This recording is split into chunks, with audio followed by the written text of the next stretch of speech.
Hey, what's up, everybody? Welcome back for another episode of LevelSelect here with GamersDojo. My name is Game Logic from the Rounding Off Infinity Gaming channel on YouTube, one of the co-hosts of the Enough to Keep Going weekly video games podcast on the E2KG Network podcast channel on YouTube.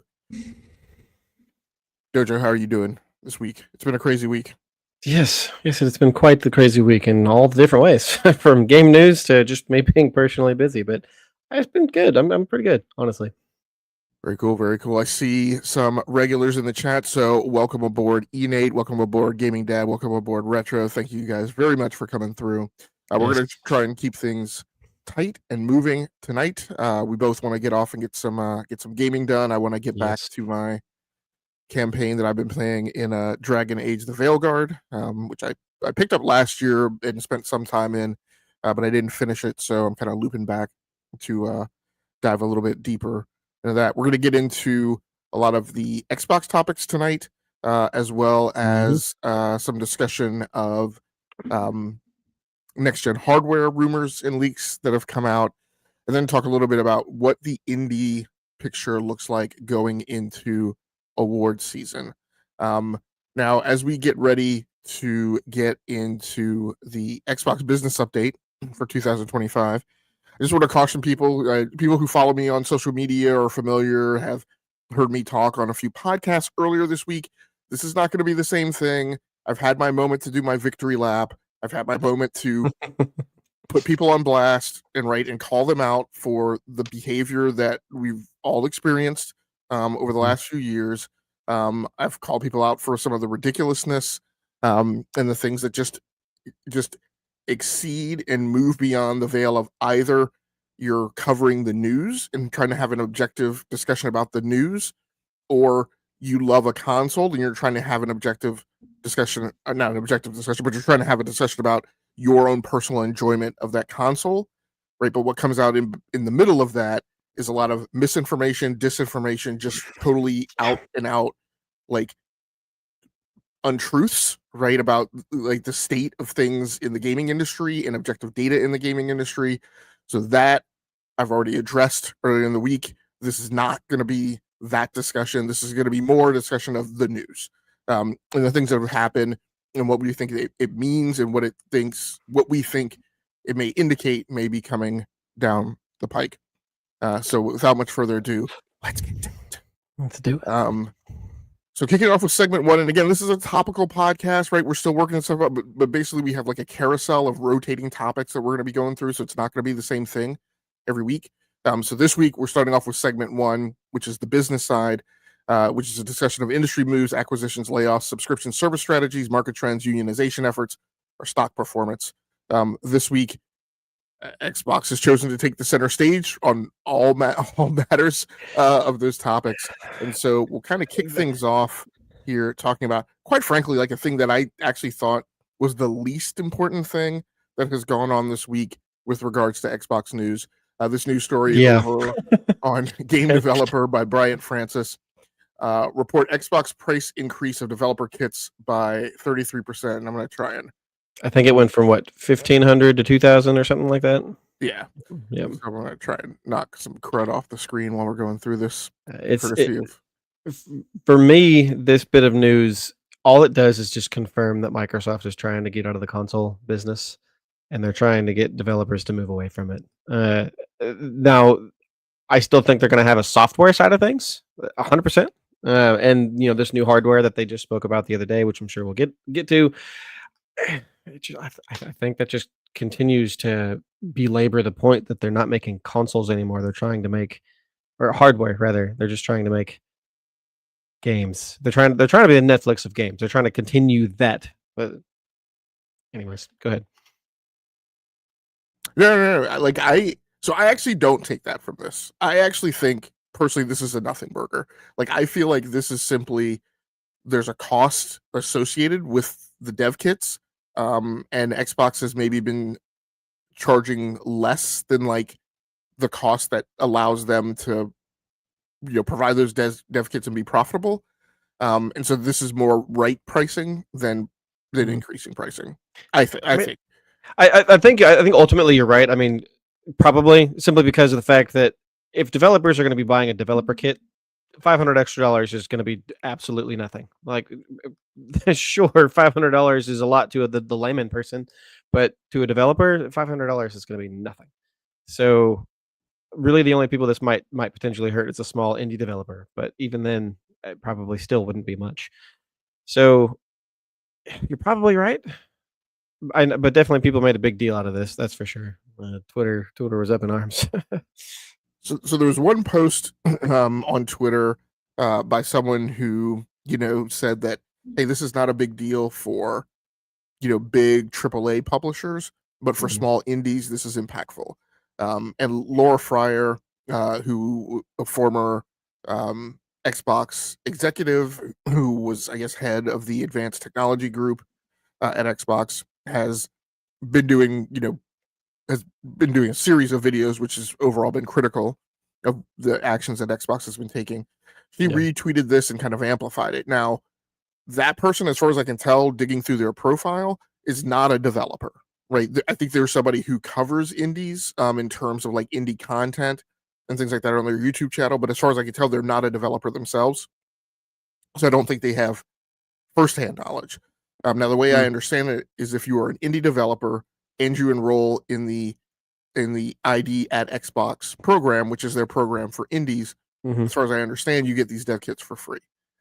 So I don't know how much of an impact it is to an indie or to a mid, but at the end of the day, um, I just I don't know that this has as large an overall impact, particularly in comparison to all of the other things that have gone on. When I talk about, I think this is just them right pricing. What's behind that is a bigger story that went on this week, which is a investigative report by Jason Schreier, and I can't remember her last name. I think it's Dyer or Dreyer, a coworker of his at Bloomberg, who reported that through various reports that have come to them, that supposedly what has been going on at Xbox for the last 2 years is that Amy, who a woman who I refer to as Amy the Hood, actually her name is Amy Hood, who is the CFO of Microsoft and has been in that position since either 2013 or early 2014. So Okay. Satya comes to power as the CEO, I think in 2013 or maybe even a little earlier. He appoints um, Phil Spencer as head of Xbox in March of 2014. Before that, in between then, he appoints as his CFO Amy Hood. And so he came into that position, I think, either months ahead of Phil Spencer being designated head of Xbox, or maybe also later in 2013. But basically, she's been in her position for a bit longer than Phil has been in his. And so things like that, like driving the Xbox division to get to 30% margin, they are Mhm. looking for every penny in the couch cushion that they can find to meet that metric, and this is one of those things, I think. Yeah. I think you're right. I actually just saw an article. I didn't read it, but it said something to the effect of Microsoft is trying to increase profitability at all costs, and that's the reason why you see all the layoffs and the price increases and all these other things because they desperately need to figure out how to pay off that Activision purchase as well as all of the other studios they've spent money on. Yeah, and Gaming Dad makes some comments in the chat. The one indie developer I know really well, I don't know if they've ported his title to Xbox, but they have Switch and they use a third party and work with them, so they don't have to worry about the dev kits. Mm, And then also says, at this point, I only think of Xbox as a publisher and studio, not as a hardware and software platform. yeah, for sure. Um, because if they're doing that and they're based on Windows, that's kind of a joke. I think is what he's saying. So so Yeah. all so all this brings us around to, right, the cavalcade, right, of the rolling thunder. I usually take the term rolling thunder when I apply it to Xbox, and that goes back to the rolling thunder marketing campaign of Halo 2 back in the Xbox 360 era, which kind of set a precedent and a pattern for them where they start with like drips and drabs, and then it picks up speed and momentum, and then there are kind of some big symbol clashes of big marketing right around titles. The budget for Halo 2, I can't remember exactly what that budget was, but it was kind of unprecedented. in the gaming industry, how much money was spent on the budgeting for that title, on the marketing for that title. These days, I apply the term here, which is this small drip drop, this kind of loose thread, right, in the sweater that you start pulling at, of bad news that's associated with Xbox. And then what's proceeded to happen over the last couple of weeks is it's just further and further unraveled I to the mean, point. a couple of Yeah. weeks? You mean a couple years? Well, uh, it's definitely been going on for a couple of years, but I mean, in these past few weeks, it's been acute, right? In yeah, the it's been last just few years, it's constant. been Yeah, like a bad news thing comes out, and then things go silent, right, for a few months, and that's then there's fair. bad That's fair. news. But these past couple of weeks, like it's been like you can't get Xbox out of the news. I Um, I mean, my old podcast, I felt like we were talking about them all the time. It was a mixture of speculation as well as, the news that popped up from, we're talking about them going third party to them actually going third party or just 4 titles, and so on and so forth, as well as, price increases and just all these things. They're constantly but in the news, buying all the studios and development production companies and so on and so forth. The old saying that no news is bad news, right? So it doesn't matter what the news is, they're in the news, even though it doesn't seem to be helping them. Seems to be the one time that I can think of. In any case, obviously, it's not going to be the only one, but it's one of the few cases that I can think of where it actually is bad news, them being in the news all the time. uh, because I don't know anyone, and I talk to people about video games all week, all the time. I don't know anyone that's positive about their position right now. I just can't. yeah, Yeah. and I kind of think that some of those are, we kind of lean on those things, become tropes, right? Mhm. They're kind of like the I often talk to people in real business, right? Mhm. This that about and people who are coming along behind me, um, and just mentoring and teaching them, like the whole notion of like we'll make it up on volume. That's like a joke that started going around in the 70s. Like it's not real. Like you never make it up on volume. Like Mm. if you're building something and every time you build a thing, you're selling it for less money than it takes you to build it. You don't make that up in volume. You just actually get more and more and more in debt. Mm. So, um, and that's this kind of thing. Like, oh, well, any news is good news. Like, about the news, like the constant discussion about the ROG Ally X, Xbox ROG Ally X over the last couple of weeks. It's like, hey, Microsoft, accomplished what they wanted because all of you guys have been talking about. I'm like, no, like all of the discussion about the ROG Xbox Ally is bad. That's not good PR. It's not Yeah, good there's just for it to be, I it's mean, $1,000. There's what is it, 17%, 18% of your Xbox Play Anywhere titles are actual native. Other than that, it's just a PC. I and then what's her name? Sarah Bond. She came out and said that this was like a sort of a like a tease at what the next Xbox is going to be, and that next Xbox quote console hardware, whatever, is going to be a what was her words? It wasn't just premium. It was like a ultra premium curated premium. experience. Okay. So what I do want to get to that, like when we start talking about the future of the next gen consoles and stuff. Okay. Um, We can save it. but yeah, like the problem with the ROG Ally is to me is not only the bigger problem with the ROG Ally, like those things are impactful, right? Doesn't allow you to actually play your entire console library. So there's been some kind of mealy mouth right at voice tracking about that. Mm. Um, it's the cost, right? That's bad. The thing that's really the stake in the coffin for me for the Xbox ROG Ally X and what the future holds is Hardware Unboxed did a podcast this week. I mean, they do a podcast every week, but like their topic Yeah. this week was Yeah. like all the things we hate in Windows 11. Um, and I've done a couple things in the last in the last 12 months. So last fall, after being like a lifelong, I mean, I've been building PCs for about 30 years now. So I've been deep, deep, deep in Windows and configuration and setting up boxes. Mhm.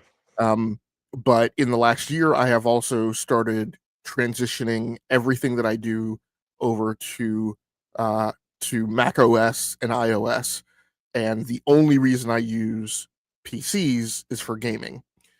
So, and in conjunction with that, I also started shifting all of my gaming PCs over to Windows 11 because I was like, I know me.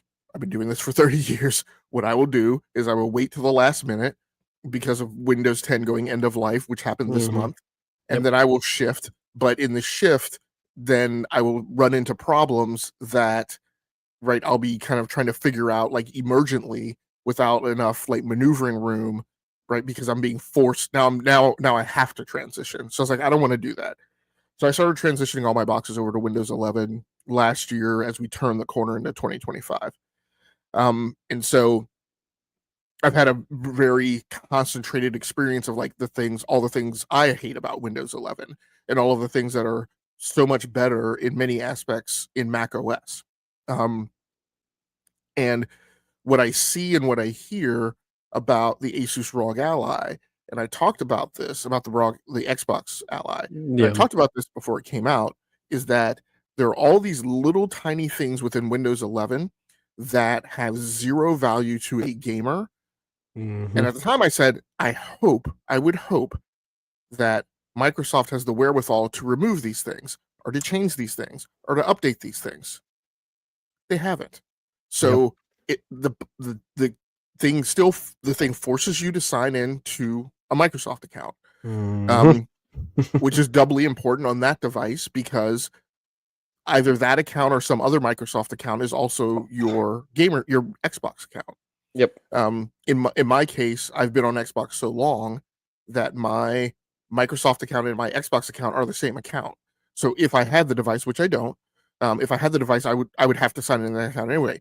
The problem is on Windows when you do that, unless you do like a bunch of chicanery, right, to avoid the things in the out of the box experience, I appreciate the big word there. is it then latches you to your Office 365 account if you're a subscriber. Actually, not a subscriber. What it does is whether you're a subscriber or not, because I think everybody gets like a 5 GB free tier to Microsoft OneDrive. So it begins auto syncing and auto backing up your new device into OneDrive. Ugh, It hate automatically that so much. it automatically takes your what had historically been your what I call your my folders. So your my documents, my pictures, your my video, like all that type of stuff. Those things are slightly named differently now, but historically what all those things were, and it starts syncing them to OneDrive, including your desktop. If you're a person Ugh. like me who has multiple PCs, Mhm. if I didn't do anything to manually intervene with that, what I would have is I would have in OneDrive, I would have like 6 folders named desktop that were all the desktops for different machines without Yep. any differentiation between them that would jump out at me like as obvious. Like it doesn't say like desktop for this machine name, it just says desktop. And then when it Mhm. replicates, it'll probably say desktop parentheses 1, desktop parentheses 2. Yeah, And I'm yeah. like, I don't know what flipping, Which desktop one's which? folder. Yeah. So it's just a horrible experience. I talked earlier today about how in Windows 11, like the dumbest thing in the world, I think that they did in Windows 11 is the right click menu, pop up menu that happens when you right click anywhere is it shows it shows the new options for the right click menu and then the legacy options, many of which I still use. Those are buried in a thing that says show more options. So literally to refresh my screen, my desktop, right? Because maybe I have some goofy artifact or whatever on the screen, I have to right click to get the pop-up options menu, which is like that menu is the more options menu. I have to scroll down to this thing in the options menu that says show more options to get to refresh screen. That's absolutely idiotic. Yeah. So these things that I'm like, okay, if you're building a gaming OS for gamers, you should know to get rid of that stuff. And they didn't. They spent all this time hyper focusing on, we want to make Steam and Epic and GOG or whatever kind of launcher, like Mhm. all that content available in your screen. And I kept telling people, I'm like, guys, that's like not the most important thing in the world. Like if you do that Yeah. for me, but I still get goofy security pop-ups. I still get good lord, like we've been joking about this very much recently, but like if you've ever hit update and shut down on Windows because it needs to take 25H2 or some type of, major service pack level upgrade, Mhm. 90% of the time it doesn't shut down. it takes the update and then restarts again. Yep. So if you're hoping to, yeah, go ahead. Is it fair to say that basically this is literally all of Windows thrown into a device? Sure, it's got a few minor customizations to it, but ultimately they're minor. And instead of curating the Windows operating system for an Asus ROG, it's the opposite, and therefore it comes with every issue that the computer comes with, but it's trying to be a console at the same time, and therefore it just causes problems because you don't have a full keyboard and mouse and the easy, access. Sure, I'm sure you probably could connect a keyboard and mouse to it. I would imagine, but who's going to do that, or how many people are going to do that? Really? Yeah, and I think you're really hitting the nail on the head of what, potentially what Sarah Bond means when she talks about a curated Hmm. premium experience. And I think a lot of people, when they hear that, kind of try to correlate it to hardware. And I'm like, I don't think that's what it means. Typically, like in the gaming industry and the tech world, in particularly in the last like decade, we have used the term curation with respect to content.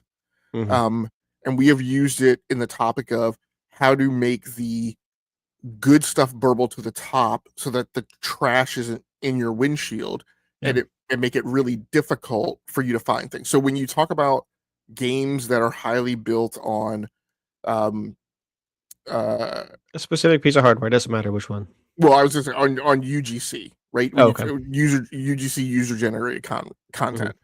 So when you talk about a Minecraft, when you talk about a Roblox, when you talk about the Forge in Halo, when you talk about tracks that are made in Forza Horizon, when you talk about I'm not a Nintendo first party expert, but what is it, Paper Mario, where people can build levels Oh no, that, you're thinking of the Super Mario Maker or something like that. yeah, okay. Yeah. So the historic problem with those is that people who, and no offense, I'm using the term trash. I don't mean that like offensively. I'm just meaning it to characterize the type of content. Like Oh, typically, there's plenty of trash on there on all of this. I won't be afraid to say that there's plenty of trash. so typically the problem with those game nights, Content I right? make, The most of old my play, stuff the old, trash. the old Media Molecule title. Like Yes. typically the problem with those is that like the people get super excited about them, but the problem is that if the community generates a lot of trash, then it makes it super difficult for you to find the gems. And so Mhm. curation really has been oriented around what does the developer do to curate the content to make sure that the high quality stuff is the stuff that gets put in front of your face. Yep. Steam, when you talk about curation, that has been, things that they've done for curation have been implementing the tagging system so that people can, apply tags, because Steam doesn't have its own like metadata system that it really So, surfaces. Yeah, go not ahead. to get off topic, but they actually just launched a sort of a beta for that, where they're gonna curate stuff to you that's gonna alter itself as you play games or download things or try things or like things and whatnot, which sounds cool, but that's off topic.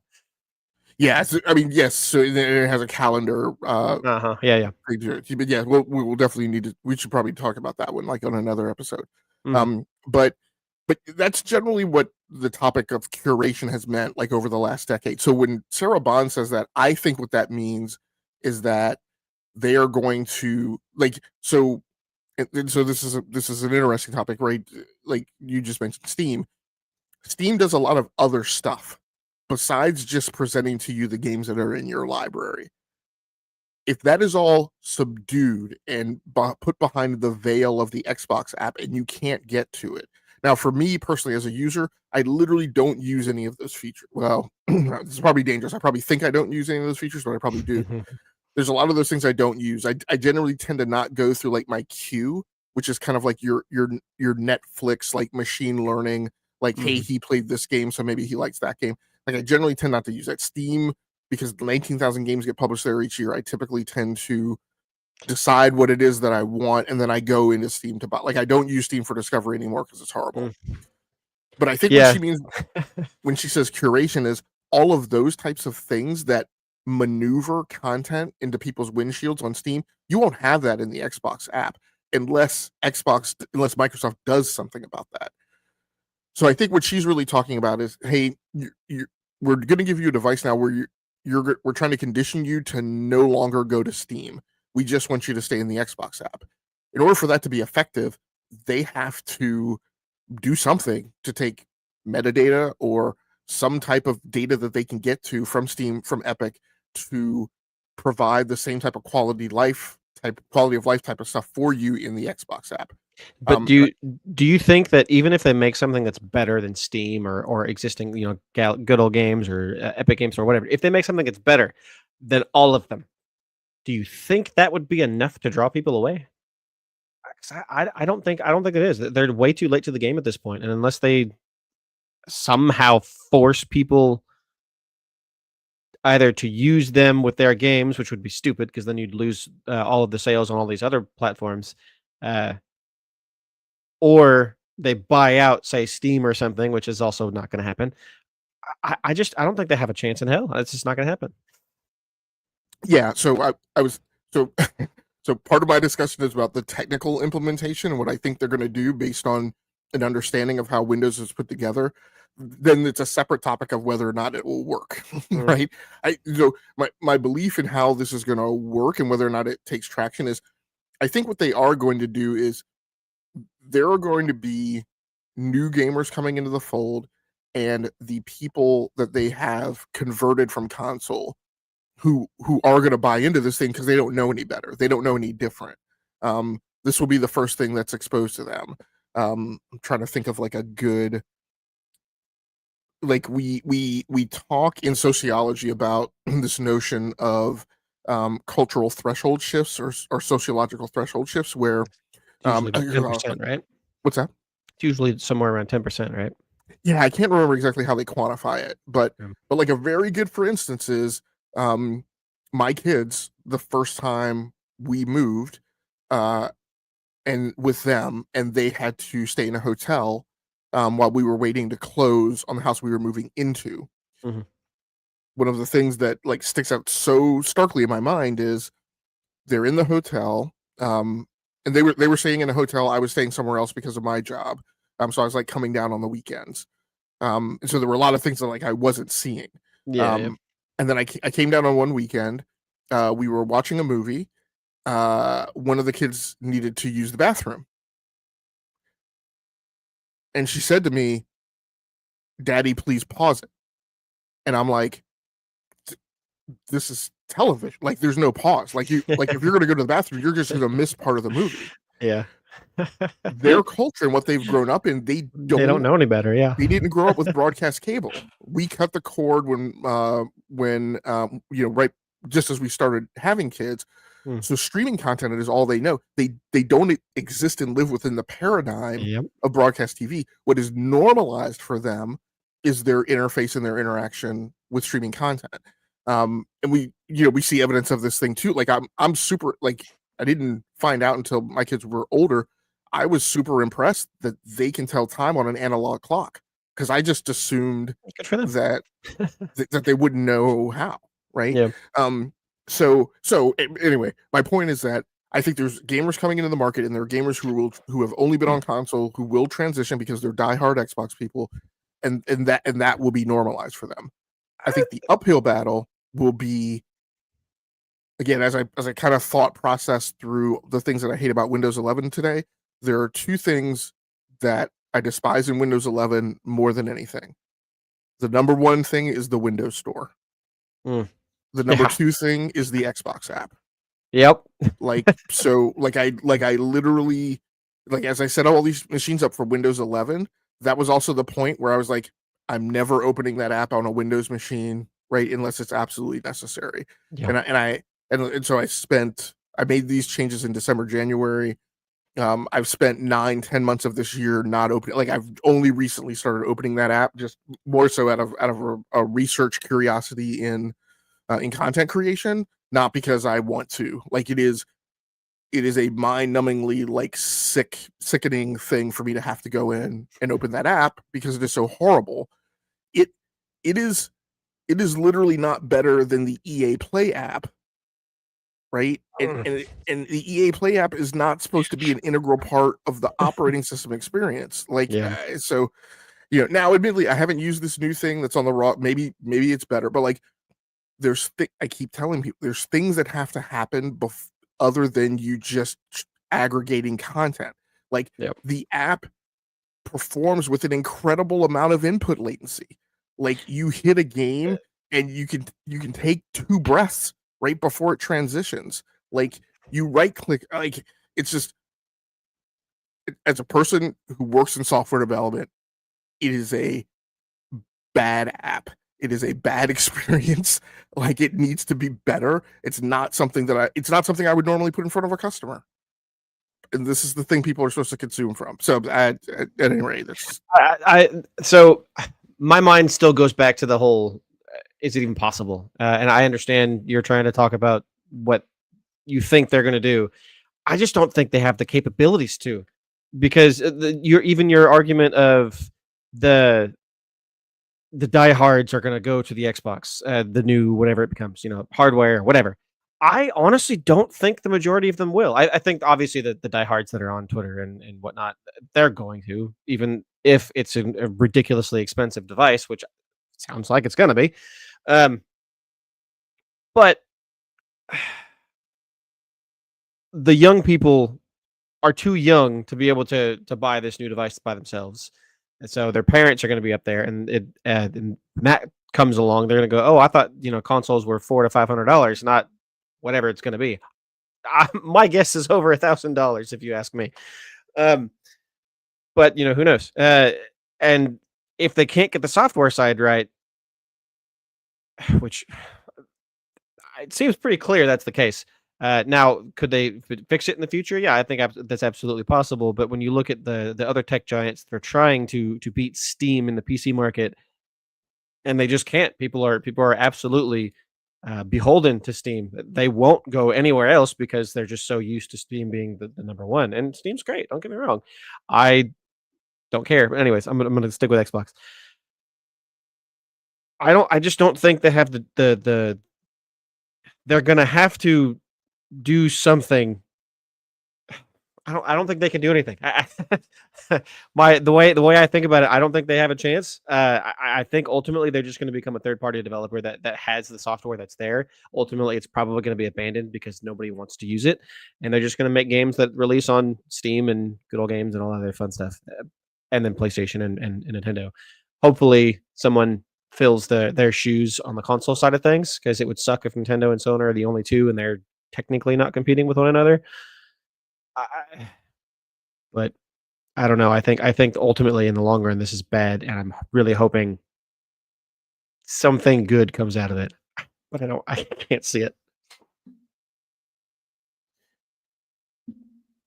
yeah. You gave me a lot to unpack, and I'm trying to Yeah. think of like what's the most important thing. I think. So I'll try to just address one thing. I don't disagree with you. I think it is abhorrently difficult what they are trying to pull off.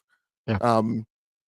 And I often walk the dog on this analogy between what Apple has done and what Microsoft is trying to do. And historically in technology, what we typically do is we typically start at the high end, and we then try and make that high end thing work for things smaller, right? We miniaturize. Yep. We you GPUs, right? We start on the gaming PC side. We have big enclosures. We have lots of room for cooling. We can manage right heat. We get lots of room for power. And then on the technology evolution arc, then people try and figure out how to miniaturize that, get it smaller, get it into a console. Right. This is why consoles debut with right GPU technology that is a generation or two behind right Yeah. where they're going at the time. What Apple and even with Windows Mobile and Windows Mobile 6.2, which were the things that were the predecessors to Windows Phone,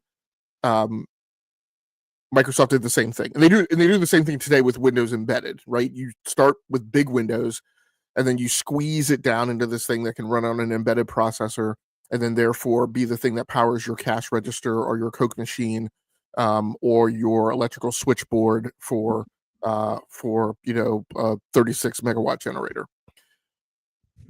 When Apple decided to do the iPhone, they deliberately chose to not do that. There were discussions about, hey, why, okay, what's the plan to take OS X and squeeze it into a shoebox to get it onto a phone. And there was a decision made to not do that because of the difficulty it presents. The decision was made, let's make a from the ground up operating system that is purpose built for the phone. And so I have long said that what needs to happen is that there needs to be a game OS. Don't take big and try to go little. Start at the console side and make a purpose-built operating system for gaming. So kind of like SteamOS? Close. That's the closest thing. Yeah. That is the closest thing that we have now. You could argue, well, Steam starts with Linux, but the difference is that Linux is purpose-built from the ground up for you to make distributions that don't include all of it, right? So it is modular, cut things out, yeah. Right, in a very deliberate manner for you to pick and choose the Lego blocks that you need for the stuff that you want. And so it has an advantage in that vein over Windows, which has just been spaghetti together over decades of use. I absolutely guarantee you that you have engineers on the Windows team who, if an Xbox person comes along and says, hey, we're trying to make this operating system for Xbox smaller, what happens if we remove that? And I absolutely guarantee you the response that it's not atypical for them to get is, I don't know what the hell happens if you pull out that part of the code. That, like, Bob, whose nephew works here now in the basement, who was here like 3 decades ago, made that code, and nobody knows what the hell it does. We just know that stuff breaks if you move it out. Right? Like, that's their reality and what they're dealing with. And so I think I agree with you. It's a well nigh impossible task for them to squeeze this thing into a shoebox. And be competitive. That's the one caveat. Yep. Right. And at the end of the day, it's just not going to be as elegant, right, as a purpose-built operating system. So it's a shame because that's the freedom. Like, in my opinion, the way you would do this is you would take the ATG, you would stuff some additional people over there, you would separate it from corporate and the enterprise and all the distractions that happen on the business side, and say, I'm going to build a skunkworks team, and they're going to go in a room with black windows, and they're not going to come out for lunch. We will order sushi for them every day, right? And whatever the heck it is that they want. And they're going to build an operating system that is purpose-built for gaming. They are not going to talk to the DirectX guys. They are not going to talk to the Office guys. They're not going to talk to all these wackadoodles who have political agendas within the halls of Microsoft, right? To figure out what win they can gain, what capital they can gain off of being part of this gaming operating system, right? And they're going to build the thing. So there's the only problem I can see with that is if they do this, it effectively becomes a closed system, right? If they can do so within the Windows operating system to where it's not closed, so they can then have all these other stores and whatnot on there, then I guess that's the ultimate goal. But if they make a purpose-driven console OS or gaming OS, that's already what we have on consoles. That's already what's there. That's why they're closed systems. So that becomes sort of the problem. Maybe, right? But again, look at the Apple example. That hasn't been the problem with Apple. Now there's been some mesh that they've had to build over time, but eventually, at the end of the day, those things that started in iOS have swum upstream and are now incorporated as part of macOS. So I think there's a way to do it, but what I'm saying is, I think culturally at Microsoft, it's impossible to do. Right? Oh yeah, because my perfect example of that, and again, I'm platforming off of the hardware unbox thing, is the Bing search team, right?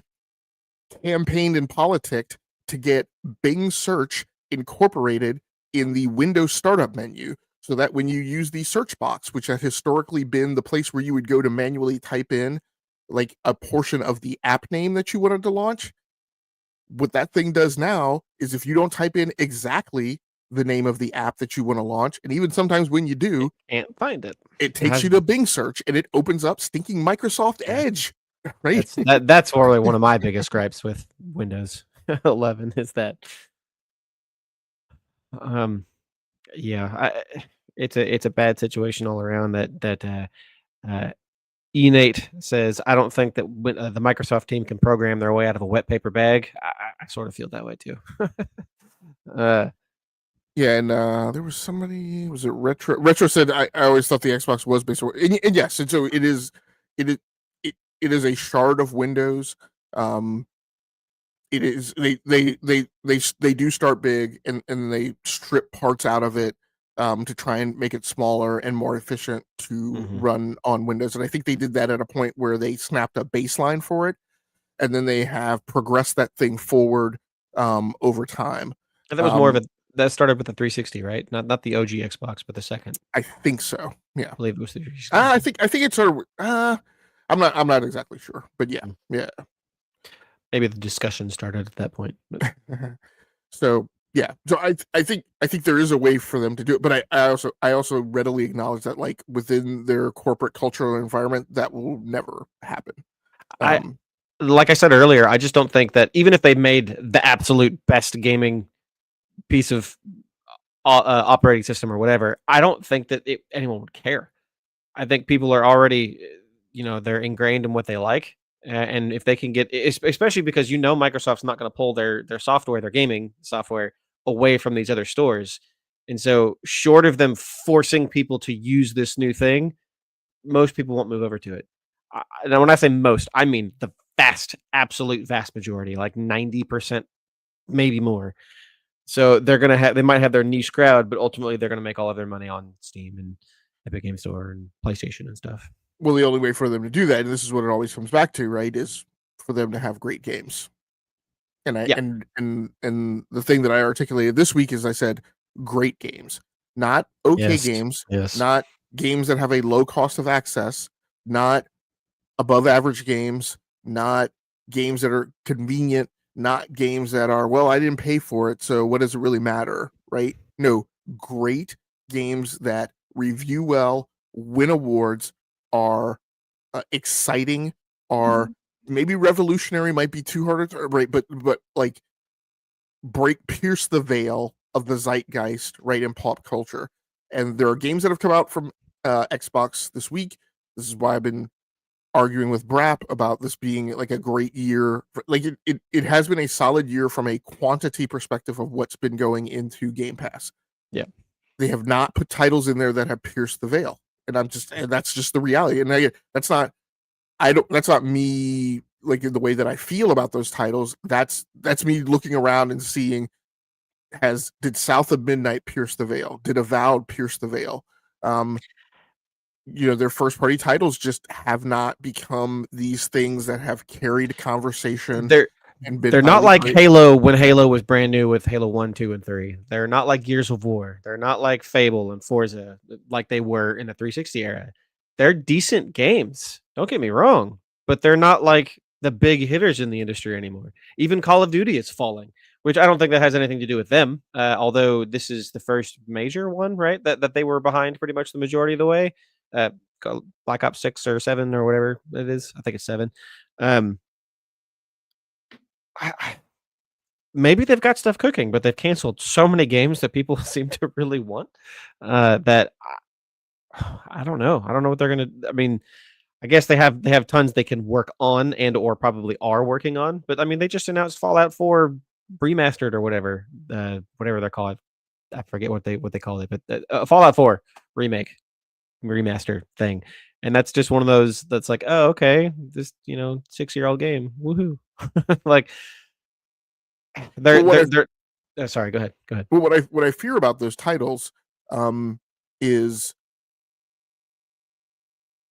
and like again, this is the problem with Microsoft. Like there are so many things that make sense and that need to be done and are things they should do, but again, they may not necessarily carry them to, like, they're not going to carry them to winning back like big market share. Like I've been playing Fallout New Vegas this week, and yeah, that game could use a remaster.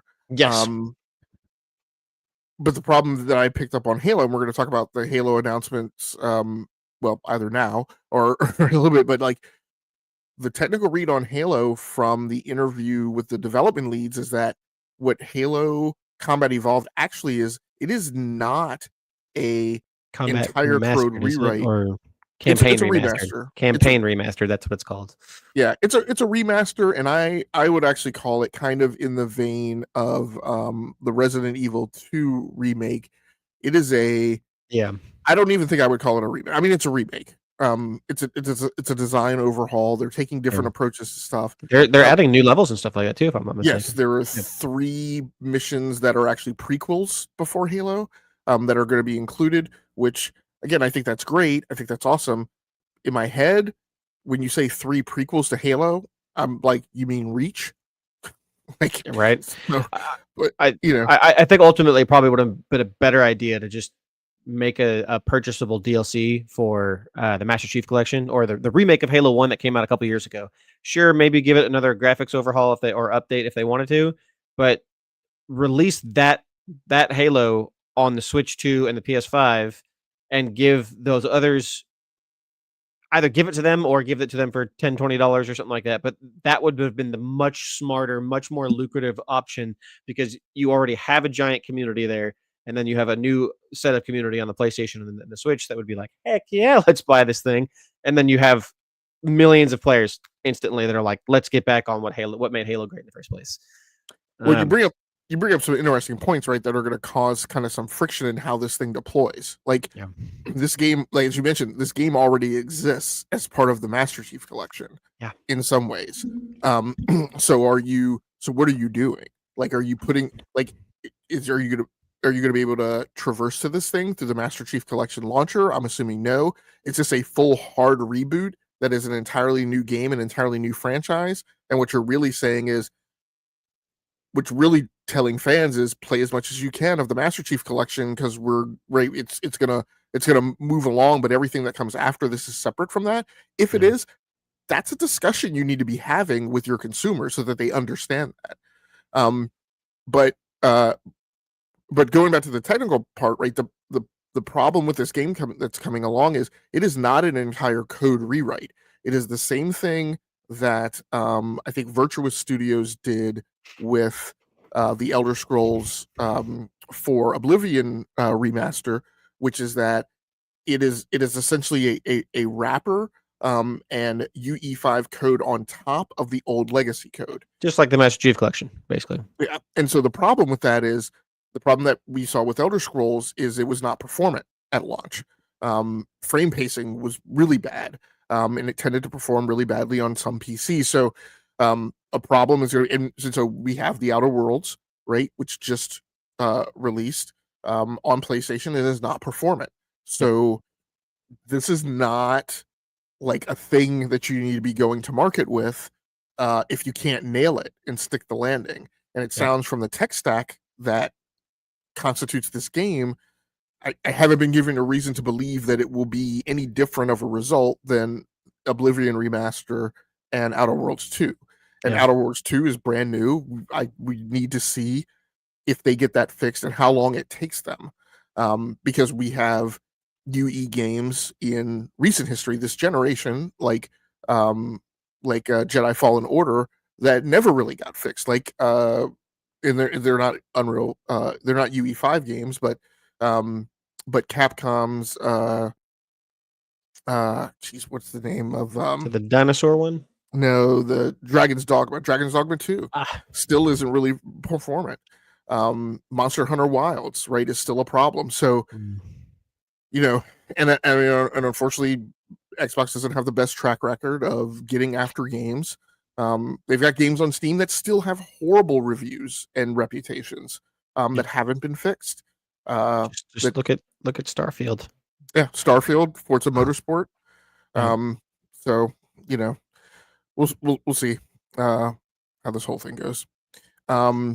Anyway, other stuff that's been in the Xbox rundown has been, the Game Pass price increases, reward program changes, DLC discount removal, retail stock concerns and rumors of no new console, just increased overall negative brand perception, and Xbox's own emphasis on the cloud, which just, I think, makes some of their consumers, again, I think they're diehards, go, oh great, cloud, awesome, I can access my games through like multiple devices, but like there's 90.4% of the rest of the market that says, so you're telling me the console is not important and I'm not interested. Yep. So you had one additional story in here you wanted to talk about, kind of as part of the wrap up to the Xbox section, over on Tech Radar, and I'm trying to bring that up on screen. You talking about the PS5 sales? Yes. Yeah, that one is really just, it's an interesting contrast when you look at things. Sure, PlayStation hasn't increased their prices and done all of these things that Microsoft is doing, but they have increased the price of the PS5. And interestingly enough, it hasn't hurt them. In fact, they're doing better than they were last year. I think it was like 11% increase over last year, and it's so interesting to see while they're just trucking along doing what they've always been doing. Even though this generation, for them, a lot of people have complained that their output of games hasn't been as the quantity of their output has been significantly lower, that's pretty undeniable. But their quality has still been up there for the most part. I mean, other than like Concord and stuff, but most of what they've released has been pretty solid. I mean, I've been happy with the majority of everything, from God of War to Horizon to Ghost, and so on and so forth. Yeah,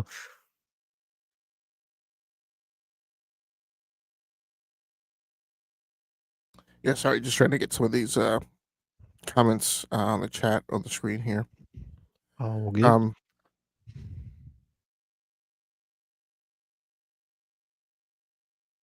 Yeah, this article brings up an interesting point of a long-standing argument that I continue to have, or have been having for a while, which is this belief, this perception that Xbox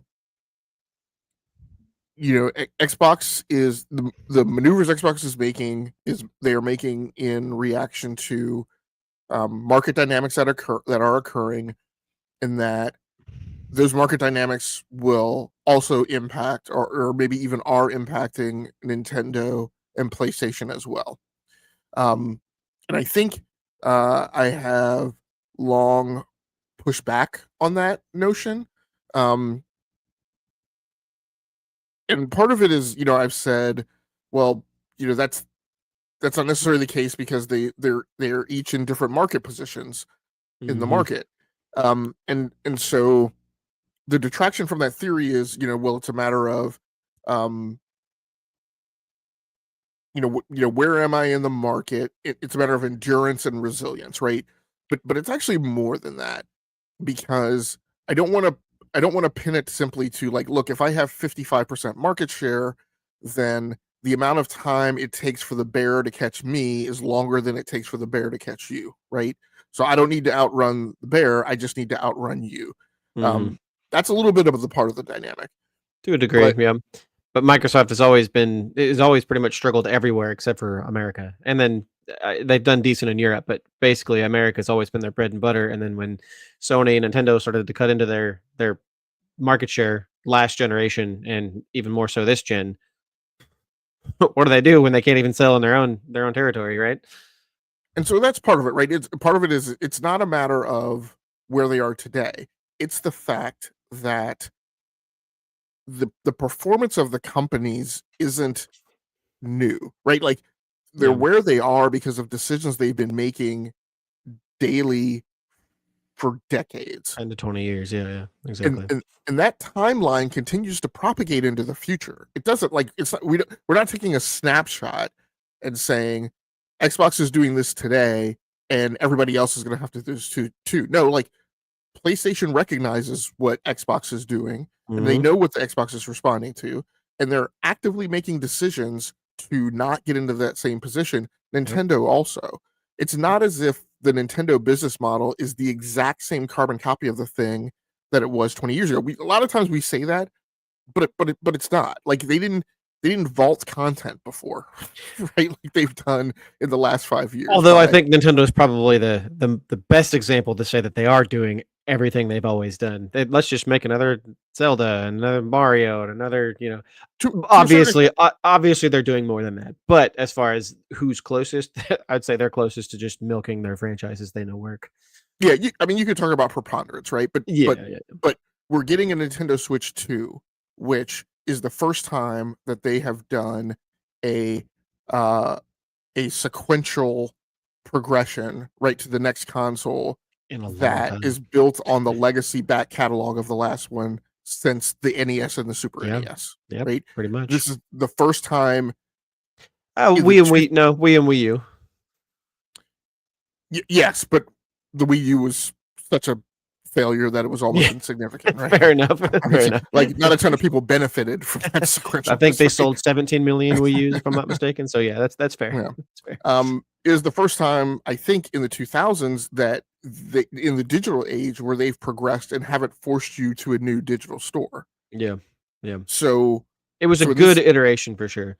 yes, and so actually this is the first time like that you have like in years past, and then you had the bifurcated SKUs right between mobile and set top box. Like you would just lose access to your content if you gave up. If you took your hardware and you took it down to GameStop and traded it in, you would just lose access to Lost to the everything. content because that digital storefront was tightly coupled to that piece of hardware. So there are some things that they're doing different. All I'm saying is that there's difference. Like they're executing differently in a carbon copy methodology than what they did 20 years ago, Yeah. and they're doing that because of the market, right, in the way things are today. So this belief that like all of these things are going to catch up to them, I don't think is valid. And the other thing is that I think we don't think about when people make that claim is that the market is also constantly changing. Technology is constantly advancing. My point and kind of the crystallization of this hypothesis, right, is that by the time PlayStation and Nintendo are arguably responding to those same dynamics, to black hole games, to the rise of microtransactions and the rise of digital, right? Again, they've already responded to those things in some ways. But the time they have to make hard pivots like Xbox is doing, because Xbox is literally selling into less than 10% of the active console market now. And again, this goes hand in hand with the people who say, "Well, kids in the future only want to play on phones and tablets," as if that's it, as if technology has stopped advancing. I forget what conversation I was in. I guess when I was on Crossfire a couple weeks ago, the panel was talking about how this next generation of consoles and the emphasis on ray tracing and blah blah blah blah. And I'm like, guys, time out. Like we need to acknowledge that like GPU technology is not ended. Ray tracing is not the last methodology. There's going to be something that comes after ray tracing that is going to be pertinent, right, to be incorporated. So my point is, by the time PlayStation and Nintendo have to do something, it may be because kids are playing on the holodeck, and it doesn't make sense for you to release Uncharted 12 on a console if people can go into a holodeck and be Nathan Drake, right? Yeah. At that I point, it's mean, probably more important for you to put your investment dollars in that direction. So yeah, I mean, with the recent announcement, I think it was yesterday, Samsung announced effectively the Apple VR thing, but it's Samsung's version, and obviously it's going to use AI, and it's supposed to be revolutionary and whatnot. But like the whole point of what you said, the holodeck in the future, that's something that will fundamentally change the way we play games because we'll be in the games. It's not just going to be VR; it's going to be my question would be how would that work, in our limited spaces? But maybe it'll be Sword Art Online where they can tap into our nervous system and we'll just lay down and play them. yeah, and I'm not saying like literally like the next Yeah, evolution, right? The next thing coming yeah, is yeah. the holodeck Of course. Vision Pro type stuff. It's my point is that we don't know how much technology will have changed. We don't really know. Like we make these assumptions and these beliefs that like console gaming is going to be eaten by something that we know now. But I'm like, but you guys don't know that because you don't know Yeah, what's coming next. You don't yeah. know where technology is evolving. The thing is all three companies are reacting in their own ways, but they all have effectively the same data. Sure, it's a little bit different, but ultimately it's the same. They can see with the market trends, they can see all this information, and then they're all choosing to do something slightly different, except for Microsoft. Theirs is pretty vastly different. But the thing is they're pivoting very differently, and it doesn't seem great right now. And hopefully it turns around. And worst case scenario, they become a third party publisher and they just make games for everything else. I think that's the worst case scenario, honestly. So that's a good point for us to go on to our second segment, which maybe our only other segment that we get to tonight. Yeah, probably. This is our hardware checkpoint segment, a technology focused slot concentrating on new GPUs, consoles, VR headsets, accessories, or platform updates, including things like Steam Deck patches, PS5 Pro rumors, etc. And that is exactly where we are heading tonight. So starting us off, this news story over on WCCF Tech. Again, I'm gonna try and get rid of a bunch of the stuff on here. Send a little feature where you can like cut out little things like that. I like Apple is an amazing experience. I still won't buy one. NextGen, this news story over on WCCF Tech by David Caisson. NextGen Xbox console will be a very premium, very high-end curated experience, says Xbox CEO. And so we alluded to this a little bit earlier. Xbox President and Chief Executive Officer Sarah Bond has already put down any notions from players wondering if Xbox is still making consoles or hardware. The next gen Xbox is on the way. There's seemingly no question about it. Questions about what will be packed into that new box and what it'll look like, however, won't be answered anytime soon. Though, according to Bond in a new interview, we can expect it to be three things: a very premium, very high-end curated experience. It's also worth noting that those three probably also mean a fourth thing: very expensive. In a new interview with Mashable discussing the ROG Xbox Ally X handheld that Asus created in collaboration with Xbox and Microsoft, Mashable asked Bond if they could say anything about next-gen Xbox hardware and if they can comment on rumors floating around that Microsoft is looking to make the next generation of Xbox hardware some kind of in between a console and a PC. I want to also add to that another thing which I think has started making the rounds today is now I think there's a quote from Phil Spencer saying that, can't remember exactly what it is that Phil said, but there is a new quote going along from Phil Spencer going along with Sarah Bond's comments out today. I think Dojo, you've talked a little bit about this. You want to kind of expand on your thoughts on it? Yeah, I mean, like I said earlier, I really think it's just down to my. While you were talking, I was sort of thinking that it was possible that maybe Sarah just used some bad words, and what I mean by that is, very premium, very curated, high end or very high end curated experience. We talked about the curated experience earlier, but it almost seems astronomically dumb to come out with a new quote console that's more expensive than what we already have. I mean, the current console prices of just the Xbox are pretty darn high, and there's a reason why very few people are buying them. But now they supposedly want to make one that's more expensive than that, and people are saying that they're expecting it to be around the $1,200 price range. I fail to see how they would expect this to actually perform, which does go back to the whole they need to make something that's absolutely amazing on the software side to get people over to it, but the price is then going to be that point. So maybe they're trying to get the PC guys that don't have $2,500, $3,000 to buy a nice PC. They're going to be able to buy a $1,200, whatever the price range ends up being, quote console PC hybrid, in order to get kind of the best of both worlds. It's such a strange thing. I've been thinking about this very idea for 7 or 8 months when I was on the previous podcast, and it's just I fail to see how it's gonna work if it's gonna be more expensive than what's available.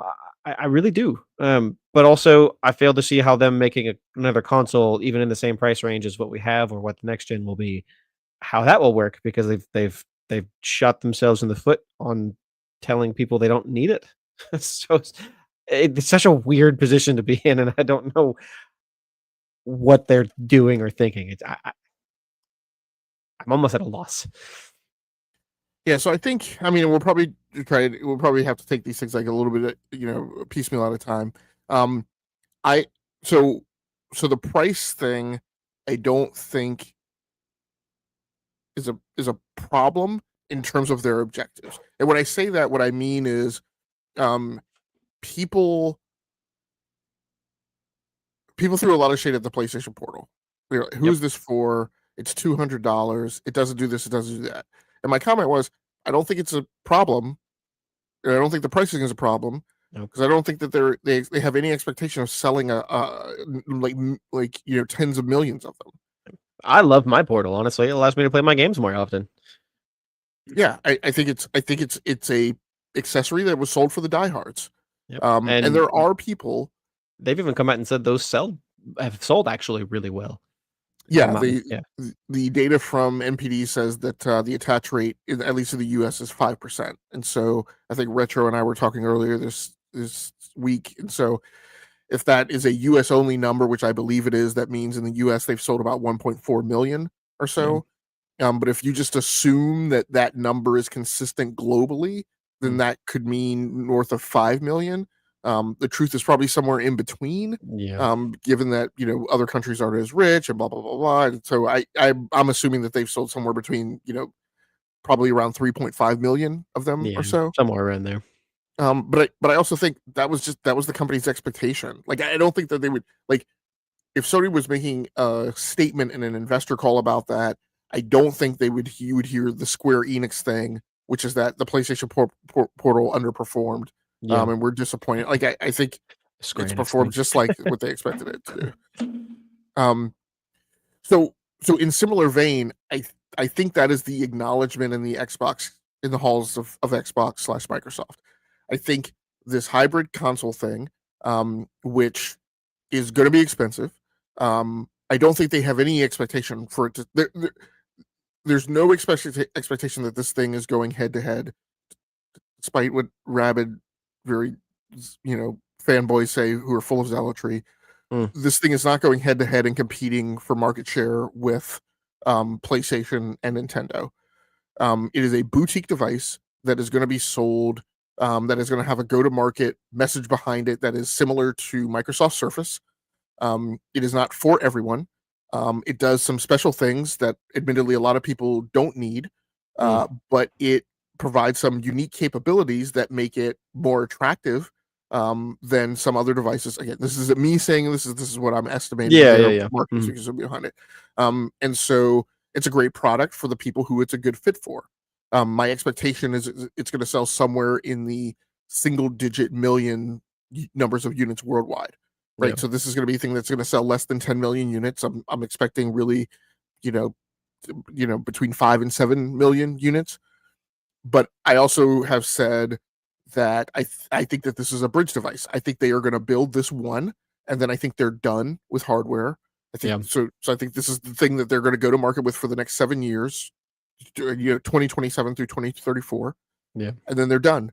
I think what you're going to see alongside of this is this will be the core new thing that's called an Xbox as a SKU, and then you're going to see HP, Samsung, Dell, Alienware, Lenovo, Razer. You're going to see them make other variants of Xbox, some of which will be more powerful than this thing. Some of which Acer, I guarantee you, will build one that is less powerful and is super optimally priced because that's what Acer builds. Asus, right? I think if you're lucky, you get Alienware, HP under their Omen brand, and especially Razer to build some high-end ones of these. I think if you're really, really, really, really super lucky, you get pre-built configurators to build ones of these that are custom. And so CyberPower PC, iBuyPower, I think if you're really, really, really lucky, you get them each to produce like one model of like a pre-built like Xbox thing that you can order and buy. It'll be interesting to see if that is the route. Personally, I actually don't kind of expect that to happen. I expect them to be for the next 7 years, whenever this thing launches, 7 years afterwards. I do expect them to keep focusing on the software aspect of things, trying to make it better. That way it can be, say, like a browser or an Xbox app or something like that on your PC. That way you could just get all of your products there. in like in the ecosystem, like we were talking about earlier, when you're ingrained in an ecosystem, you want to stay there, right? So maybe they'll somehow manage to make their ecosystem worth having, and people will play there, and then they'll just abandon the hardware as a whole. Because we've seen other developers, namely Steam, with a Steam machine, try to do that. The thing you just outlined. Of course, they didn't manage to get anyone with iBuyPower and whatnot. They tried to have a whole bunch of people make machines that had the Steam OS, and it failed utterly miserably, like it's absolutely terribly. And while Microsoft is different, and they're much bigger, and they do make hardware or hardware and software that namely the Windows software, they have a better chance of it being potentially successful. But I don't know if, just like with my criticism earlier, I don't know if even if they made the absolute best piece of software ever, I still don't think that people would buy it, uh, unless it's not the primary thing. If it's a secondary thing that comes with the computer you're buying, then sure. But at that So, point, it's just software, right? so I think, and the reason why I outlined the potential plan is I think this is something that they have to do. Yeah. Um, and you're accurate on what happened with Steam the last time they tried to do Steam boxes, but despite the fact that they had that failure with Steam boxes, they have gone to market with a Steam Deck. And I think the Yeah. lesson that they learned from that was that, hey, this is weird, right? Because what we're seeing is we're seeing Steam learn one lesson and do one thing, and Microsoft learn a different lesson and do a different thing. What Steam learned from that is that, hey, if we're going to do this, it needs to be first party. We can't push this on separate vendors. But or at least without us having any direct skin in the game. Yeah. And so Steam, as far as we can tell, is spooling up to do that thing again. That's what Steam Frame is. Steam Frame has everything that's articulated behind it as a Steam Deck in a set-top box. And so I think the threat to Xbox and the threat to Microsoft is that if Steam goes to market with a set-top box that looks very much like a console, because their operating system does perform like a console. Their Really operating well. system, their operating system, I almost never need to drop it into the desktop KDE mode environment.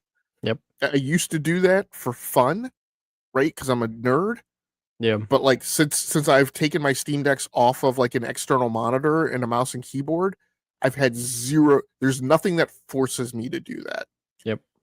So if Steam goes to market with Steam Frame and it's a set-top box, and there is now a Steam ecosystem that is the Steam Frame set-top box plus the Steam Deck plus the Valve Deckard, because we also have indications that they're about to go to market with their new VR headset. That is suddenly a thing for gamers. Yep. That is a thing where now I have the console-like experience, so I don't have all the things that I complain about that have caused me to not want to go to PC. I have all those things in COTS, purpose-built, application-specific appliances that I can go procure. Now, pretty much what you're saying is they're doing exactly what we say Microsoft needs to do, but they're already ahead of the game in it. Theoretically, Yeah. And so my point is the threat, and I think this is where we're seeing the Xbox pivot. They've already lost, and I think on Crossfire, I think the term I used was the two-front war, right? They have already lost the war on the Eastern Front. They mentioned it themselves. They can't out-console PlayStation. They can't out-console Nintendo. They're rolling up the rug and closing up shop on that aspect. The only reason that the consumer today continues to buy the multi-purpose or the multi-function general purpose personal computer, much of that reason is for gaming, because mom, dad, Aunt Petunia, right, non-techies, they don't need to buy a Windows-based PC, particularly as expensive as they are. They can buy Chromebooks. Quite frankly, the MacBook Air is priced competitively at a price that makes it a good alternative to an entry-level Windows laptop. And once you start hitting entry-level Windows laptops that are below $1,000, they are horrible. They come plus right, all the Windows problems that we talked about before. They come with they come with bloatware. People who are non-techies go through this big problem where they're like, hey, you got me this laptop, but like I got to be able to do word processing and spreadsheets. You don't just get that for free with a Windows laptop. You have to pay for it. Which is You so buy a disappointing. Mac, it comes with it, right? So Microsoft is under what I think is the greatest threat it's ever experienced at a moment in time of multiple parties making an assault and an offense on Windows. And one of their big, huge anchors to that has been gaming. And now that's under threat too. So this my thing of like the hybrid console, right? The hybrid PC console PC, their go-to-market, what they're attempting. The reason they're pushing for this is because they ain't making 30% margins if they try to do first-party hardware and go big with it. They're trying to encourage their usual suspect laptop vendors. These are the same guys who made Windows mixed reality headsets. For whatever reason, I don't know what kind of voodoo magic they did to convince them to do that, but they did it. Those guys build partner stuff for Microsoft because those guys are dependent upon Windows as well for their businesses. So this is where I think like this is heading is that it's not about console. We use the term Xbox now because I think that's where it's going. But that Xbox term really becomes an umbrella term, a hipster label, right, for Microsoft gaming, because they got to do something about the assault that's happening on Windows, and they can't do that and fight the war on consoles at the same time, and they've already lost the war on consoles. So if I'm understanding you correctly, it sounds to me boiled down, basically Microsoft is kind of every single front they have, they're not doing super great, and they're fighting a battle against somebody else who might be doing it better in many cases, and they're kind of in a fight for them to exist as a company, almost. I mean, that might be a bit dire, but I think Well, for them to have a footprint in the consumer space, right? Yeah, And this is, and I think, and actually, I think this, while it also kind of might say they don't need to do this or they can afford to fail at this, this is also a reason why they need to do it. They need to do it because, quite honestly, unless Xbox / Microsoft gaming, and I think this is what's going on with the 30% margins, unless they are incredibly successful, and I think why there's this pushback on this whole notion of like, well, nobody makes 30% margins. It's incredibly high in the industry. Yeah, because if I'm a multi-trillion-dollar company who's banking on AI, right, and number two is Azure and cloud, I have no need to be making this consumer play that you guys are consuming billions of cash on hand and investment dollars to go after. I have no reason to do that because you guys are earning me pennies. There's no point in me doing this unless I'm able to pull it off and execute it way better than the average person.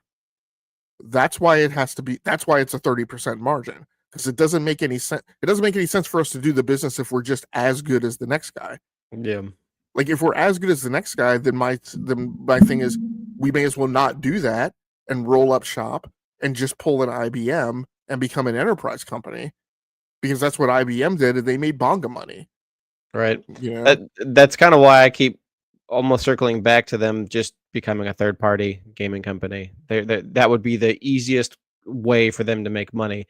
The problem is unlike everyone else who's done that, they have Game Pass, which bleeds money. So, or seemingly bleeds money anyways. With the 50% increase of Game Pass, it's sort of cemented that Game Pass wasn't making them money. So who knows? It's almost what I expect, but it's not what I want. Right. So Gaming Ned says LibreOffice is free and some computer shops do load it by default for the needs of spreadsheet. Yeah. I understand that. Like you can go buy a pre-built Linux laptop from System 76 and get all that stuff included. I think we need to acknowledge Linux is not a commercially accepted operating system for the common user. Yeah. My response to that, not to this one, but his other ones where he said there was plenty of freeware. Yes, there is plenty of good freeware, but the problem is the vast majority of people don't realize you can get effectively the same software for free from the internet that Microsoft used to offer for free. Most people expect it to be there, and when they don't have it, they go, "Oh, I guess I have to pay for it now." Well, Versus the Mac OS where it just comes with it, you know? well, and the other thing is true. Like again, this is a matter of consumer awareness. Quite frankly, those consumers, like, I I made a gross generalization that doesn't apply in the margins. Actually, you can buy a crappy sub $1,000 Windows laptop and have access to Microsoft Office and Excel because you can access those things for free on the web if you just make a Microsoft account. So long as you Now, deal with the ads. yes, and those things are featureless, right, in comparison to the current versions of Office 365 because they don't get all the updates. And then once you use the web versions, then like where are you going to store it? So that you have access to like the web-based version again. So like it comes with baggage. But yes, there are other options, but my point is that like they're under assault from commonly accepted, commonly known solutions that have mind share, and that are recommended, right, by the kid in Best Buy and the kid in GameStop, right, when you go and ask them those questions, right? The kid in Best Buy is going to ask you, do you need to do audio visual production and spool MP3s right off? Like, if you say no, that kid's probably going to say, you could probably get by with a Chromebook. Yeah. So, so that was kind of my only point, is that they're under assault for acceptable, commonly acceptable substitutes in the basic consumer right mind share, that presents a threat and a challenge to them, I think. Yeah.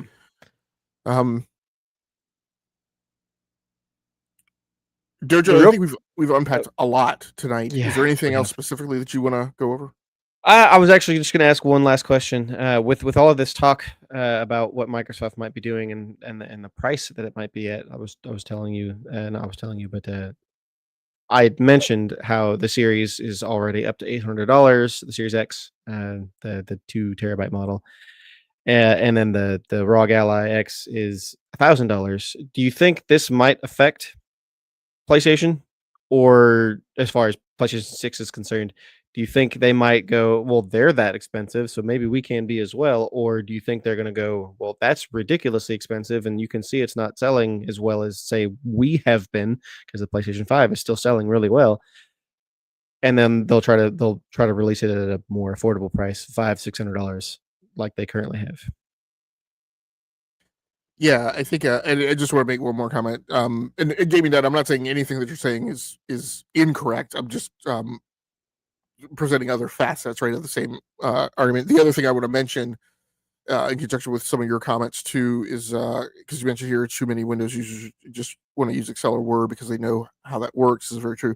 The other thing that's part of this, caught up in this, is when you use those free options, while they often say compatible, there's little things that like the replacements do that non-techies don't want to deal with. Like, yeah, Yeah. like even numbers, right, for Mac OS, like of all of the Office replacements, I hate having to use numbers because there are common functions in Excel that either aren't present in numbers or don't work the exact way. So you import, like, so this is interoperability with workmates, right? You import something that a colleague made, that a workmate made in Excel, and it may come into numbers and look different. And then you output it, and when they try and bring it back into Excel, it may look different. And then that volatility, that entropy just increases, right? The more you guys are exchanging documents. So, those things happen too. But what you were saying, I'm gonna bank right now. No, what I think. So, lot speculation here and a lot of like making some beliefs in human behavior. I believe that at PlayStation right now, I think PlayStation executives are looking at a lot of this that's going on in the Xbox camp, and they're going out on the balcony after work and having a scotch with their buddies and laughing, right? um, and I think, right, because remember, like, the whole Shuhei thing about like, this is how we share games, right? Like, I think there's a lot of that going on, and I think there's a lot of like, when they see Xbox raising prices, there's a joke and a laugh, and there's like, yeah, no, just leave the price the same. Like, this is going to be hilarious. Like those guys are selling this thing for more than the PlayStation 5 Pro, and these guys are laughing all the way to the bank. So I think they will do that while Xbox positions itself on the market to be a scapegoat and a laughing stock. Now, the thing that I warn PlayStation fans about is you get a lot of this, it'll be great if Xbox goes away. They're just harmful to gaming, blah, blah, blah. The laws of economics that Adam Smith wrote in Wealth of Nations in 1776, 250 years ago, still apply. Fewer suppliers on the market will lead to rising prices. Yep. And so people will say, well, Xbox isn't really a competitor on the market. Look, the PlayStation 5 Pro is $700, $750 anyway. And what I go back to is like, yes. And if Xbox weren't around, that thing would be $800 or $850, right? So let's not look a gift horse in the mouth, right? If Xbox exits the space entirely, things will get worse for all consumers. And then you can decide if if it goes up by $50 or $100, I don't really care. Okay. I mean, that's you. But no, I think for the time being, I think prices will remain relatively the same. I don't think that there will be an attempt to do a money grab by PlayStation until either next generation. And I think that will be a money grab kind of natively in and of itself because the ceiling has kind of been lifted on what people's expectations are. Yeah. But I think at the end of the day, PlayStation is still competing. They're still trying to compete. There's a reason they still do exclusives. Yeah. Right. There's a popular theorem in the Xbox camp is that PlayStation can go ahead and put Uncharted and Spider-Man on Xbox because nobody's going to leave the PlayStation ecosystem. Yeah. You can think that, but I'm relatively convinced that PlayStation has no interest in selling less PlayStation 5s. I'm pretty sure that's an objective goal they have. Yeah. I'm pretty sure they don't want you to walk into a store and see an Xbox and see a PlayStation. Although you could argue maybe you walk into a store these days and you don't see an Xbox, but that's a different thing. It's not much of an argument. They don't want you to walk into a store and cock your head to the side and take 30 seconds to think, maybe I should go ahead and buy an Xbox. Mm-hmm. Because PlayStation has announced that they're putting PlayStation games on Xbox. Yeah. I don't think they want you to have that moment of dissonance. I think they want you to walk into a store and be 100% opinion on the notion that you're going to buy a PlayStation. Because that theorem has this thing of like, well, nobody's leaving. And I'm like, are we just ignoring customer acquisition? Like, there's new gamers coming into the market. Look, I hate to be morbid, but like some of us who have been around gaming for a very long time aren't going to be here, right? Like either, we're going to get arthritis and not be able to manage a controller. We're going to have accessibility problems, or we're just like physically, like we're going to get old and die. Yeah. I mean, that's like, again, this whole argument of like, well, the console market's not growing. Okay. You can argue that it's not growing, but that doesn't mean that there aren't people aging out of the market on one end and there's new gamers coming in the market on the other end. And those new gamers on the market have to make a decision. And if like 90% of the games can be played on either console, then there has to be a reason, a 10% of a reason to give them to choose one console and select it over the other. And somebody who's competing, right, wants to go hard in the paint and compete on that 10% margin. It's what I often say about like competing for a job. Most of the time, internal to a company, when you go to compete for a job against your strongest peer, right, the people in the top 20%, you guys are literally the same on paper. I could look at your resumes and like each of you might have one difference. And people will say, well, there's just no reason to compete. I'm like, no, you need to find the one difference that makes them pick you over that guy. You are at a point where you are playing in the margins and going hard on the paint. You're not playing on the law of averages. You're playing on the law of the inflection point, on the tip over. And I'm pretty sure that is the competitive spirit of PlayStation. I'm pretty sure PlayStation is not phoning it in. I'm pretty sure PlayStation is not pulling a Leon Lett and just walking into the end zone with the football in one hand, right? Because they know Big Cat dropped the football and didn't score the touchdown. Right. So Yeah, I just I I'm sorry, go ahead. I think that there is a little bit, so going back to a point you made earlier, that Sony very clearly wants people to go, I can only get these games here. I think you're ultimately right there with the majority of what they're making. Helldivers 2 obviously throws a little bit of a wrench in there with that. But I think people are missing the point here just because they released one game on Xbox and they've released what, 2, 3 games on Nintendo now with Lego Horizon, and I want to say they've done one or two others, um, small ones, of course. But in any case, I think they're picking these titles very, very, very carefully and selectively. That way, they can make up a greater amount of money for the investment.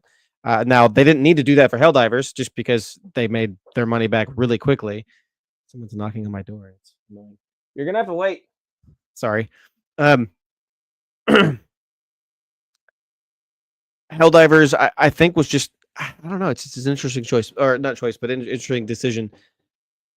But I think you're right. Ultimately, they want the majority of their games to be played on their console, and even if they were to release the games, say 5 or 6 years into the generation, imagine them releasing God of War Ragnarok on Xbox now. It's been 4 years or so, and even if they did it 4 or 5 years later, people are going to go, I don't need a PlayStation. I can be patient and wait. It's not that big a deal.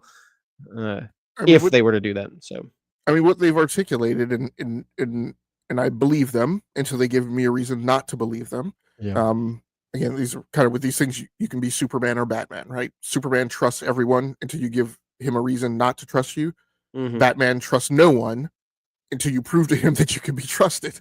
Right? Yeah. So I tend to believe PlayStation until they give me a reason not to believe them. These things for them exist in buckets. There are, I'm going to kind of paraphrase and expand upon a little bit of what they've articulated, but they essentially what they've articulated is that there's a stratification of IP, right? There's some that are down here at the bottom that we don't give a crap about. Yep. There's some here in the middle that we're willing to make some exceptions and deals and stretch on because of there are reasons that make sense. And then there are things that people associate with the PlayStation brand, and those things are sacred, and they're not going to be touched. And so you have these things at the bottom, like Lego Horizon, like MLB, like things that they've licensed out to Bandai Namco. And when I talk about those things at the bottom, and I throw Horizon, and I throw Lego and MLB there, I throw them there because people haven't done their research who make these comments. When you go to negotiate with it, Lego is literally the most prized IP in all of branding and marketing. Yep. There is literally a line outside their door to get in and make a deal with Lego. Mm-hmm. And the understanding on the street is that when you go to negotiate with Lego, you are not making decisions about where Lego IP is going. Lego makes that decision. And if you don't like that, doesn't surprise me. You could not make a Lego game. Yeah. It does not bother Lego one iota. They got a long list of people to choose from, and if you tell them no, then they're like, whatever, I'll go to the next guy. Exactly. Yeah. I'm absolutely certain that what happened in that boardroom was that Lego said, we have a highly engaged audience on Nintendo Switch. I don't mean this in slander, but I'm going to put it this way for the purposes of this discussion.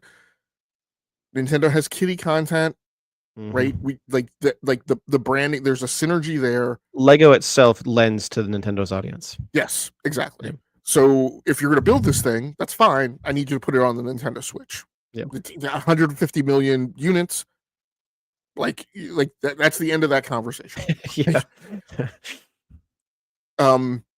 MLB, you guys can either put Major League Baseball on all consoles because that's what we want, or we can take our license to someone else. That's exactly what happened on that one. Exactly what happened. Now, yeah. I've gotten some pushback and some argument that like, oh well, PlayStation could have stood strong on that, and like, there's nobody like. Have you not heard of Electronic Arts and EA Sports and the fact that they used to make MVP baseball and they had the license before PlayStation got it? Yep. Like that's a slam dunk. Like I mean, not even just that. Just the very fact that MLB could have been like, you know what, we're done with you. We're gonna go find somebody else that can make a third party, available everywhere game. And so yeah, Sony just said, with let us with keep that making it. We'll just let it be with, available everywhere. with that I'm a little more dubious because see what's going on with FIFA, right? I Mm. mean, that was an instance where EA said, yeah, like if you guys want to pull the FIFA license, like soccer is bigger than FIFA. Yeah. And I think in that case, that's a different dynamic, right? In that case, soccer is bigger than FIFA, but Yeah. MLB is baseball. Yeah. Like that's like, so there's and then there's the stuff that they license out to Bandai Namco. That is IP that they're like, it's in our vault. It's not important enough for us to do anything with it. We're not going to take a first party studio and have them go make like Patapon. Like it doesn't make any sense for us. So yeah, Bandai Namco, if you want to take Patapon and spend your money to go do it, sure, go right ahead. We just want our 10%. Yeah. Like that's tier 3 bucket of IP. Tier 2 is like Helldivers. It's not first party, it's multiplayer. It simply makes sense in a multiplayer game to get it to as many people as you can because multiplayer games live on concurrent user base. Yep. That's just the law. That's just the law how of it the works. market. Yep. Yeah. So yes, that's an exception to the rule at a tier 2, right? Now, if what would be interesting to see a stretching of the rule set is if PlayStation had done factions, would that have gone on to Xbox? Hmm. There's a strong part of me that says no, but maybe there's a reason for that to be an exception to a rule because of player base. Maybe. Yeah. I don't Yeah. know. Then you have tier 1, Spider-Man, Uncharted, Infamous, Horizon. Like I don't think that those things are leaving the walled garden of PlayStation because those are synonymous with PlayStation. They are the things that they refer to as tentpole franchises. And so I don't think, forgive the term, but I'm using it for the imagery, right? I don't think those are things that you prostitute out, for the type of benefit that they'd be looking for from that perspective. I think it's fine for those things to go on PC, and that's a choice that they've made, Yeah. which was largely driven by a demand from the studios, going back to Sean Layden's regime. Yeah, actually, to add to that point, if I'm not mistaken, I think Sony said that if you can make your game work on PC, like if you can port it to PC for less, I can't remember what the dollar amount was, but it was a relatively high dollar amount, like $10 million or something. If you can make this port for this price, go ahead. They just give them a blank check. Go ahead. Well, not a blank check, but a $10 million check or whatever, and it makes sense because at that point the game has effectively reached its peak on console, and PC players and the developers want them. So why not? And there's a thing that happens on PC, where number one, you have people who will who are PC players who will buy the game. So that's obviously a good get. The other thing that happens on PC is you have PC players who buy PlayStations so that they can have access to that content first and early, be part of that conversation. And then some of those players will double dip when it shows up on PC because it's arguably the better Yes. version. It has ultra widescreen support. Now they can use DLSS. You can often do ray tracing if you have a high enough end GPU. You can often do ray tracing at 4K 120. So and again, those people are. I have some disagreements with some content creators that I very much respect, who are like, if the reason they won't go day and date is because well, they could go day and date because they don't think people would move to PC. I'm like that. I don't think that's the problem. The problem is that the people who buy PlayStations now, who have PCs now, would stop buying a PlayStation because now at day and date, there's no reason for them to own both. Yeah. So yeah, I mean, overall, my feeling is I think we're generally okay with the trajectory of PlayStation and kind of that things will still kind of remain the same. At least the big things that we're concerned about.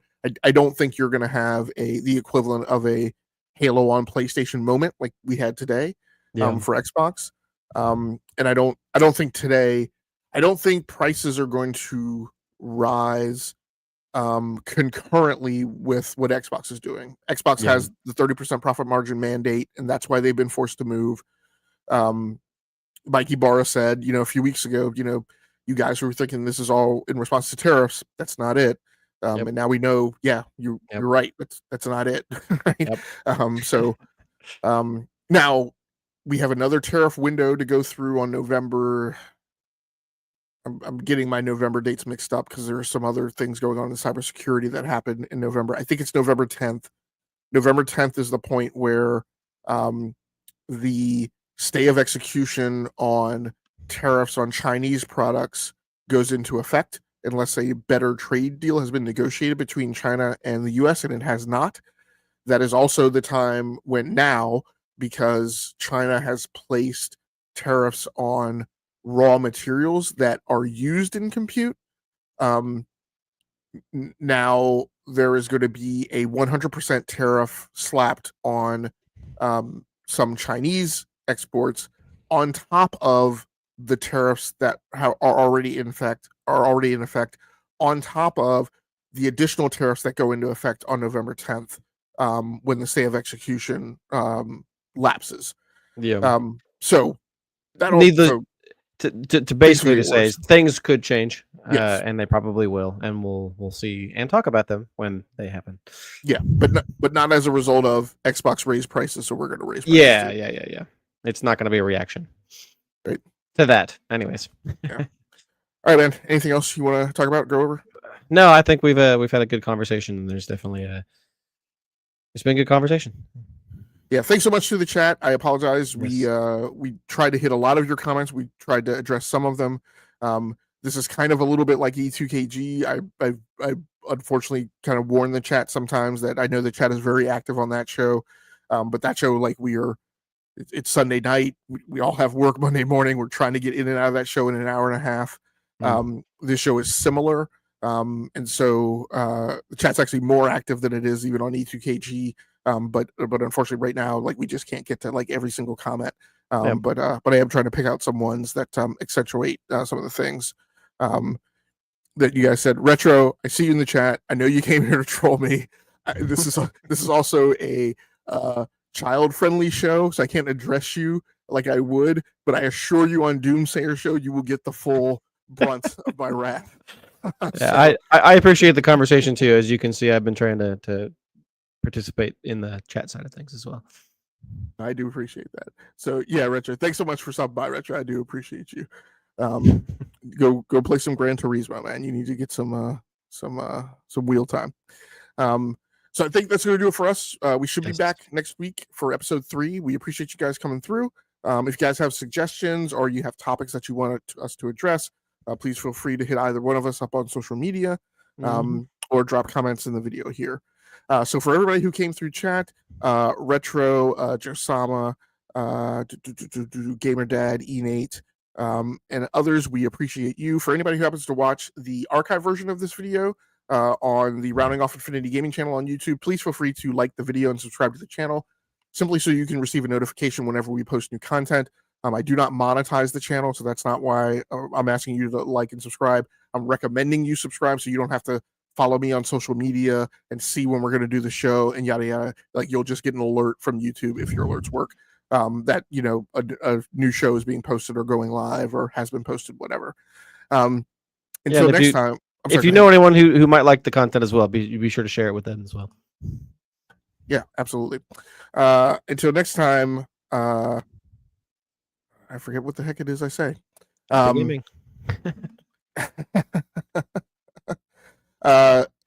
You interrupted my flow. Have fun, don't die.